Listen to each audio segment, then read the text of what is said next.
મોરબી જિલ્લામાં હાઈવે પર wrong side ચાલતા ભારે વાહનો વિરુદ્ધ ખાસ ચેકિંગ કરાઈ। મોરબી જિલ્લામાં ટ્રાફિક નિયમોનું પાલન કરવામાં અને અકસ્માતમાં ઘટાડો લાવવાના હેતુથી 14 થી 16 મે 2025 દરમિયાન હાઈવે પર ખાસ ચેકિંગ ડ્રાઈવ સાથે હાથ ધરવામાં આવી હતી। આ ડ્રાઈવ દરમિયાન કુલ 802 વાહનો ચેક કરવામાં આવ્યા, જેમાંથી રોંગ સાઈડે ચાલતા વાહનો વિરુદ્ધ 18 કેસ નોંધાઈ 57,000 દંડ વસૂલાવાયો।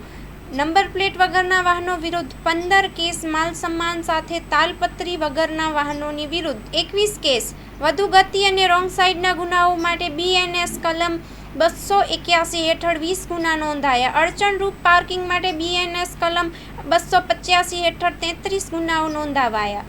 કુલ 16 ભારે વાહનો MV એક્ટ 207 મુજબ ડિટેઇન કરવામાં આવ્યા। મોરબી પોલીસ દ્વારા આગાહી આપવામાં આવી છે કે આવી ચેકિંગ ડ્રાઈવ રૂલ્સના કડક અમલ માટે ચાલુ રાખવામાં આવશે અને લોકોમાં ટ્રાફિક શિસ્ત જાળવવા અપીલ કરવામાં આવી। Report by Himanshu Solanki, Morbi.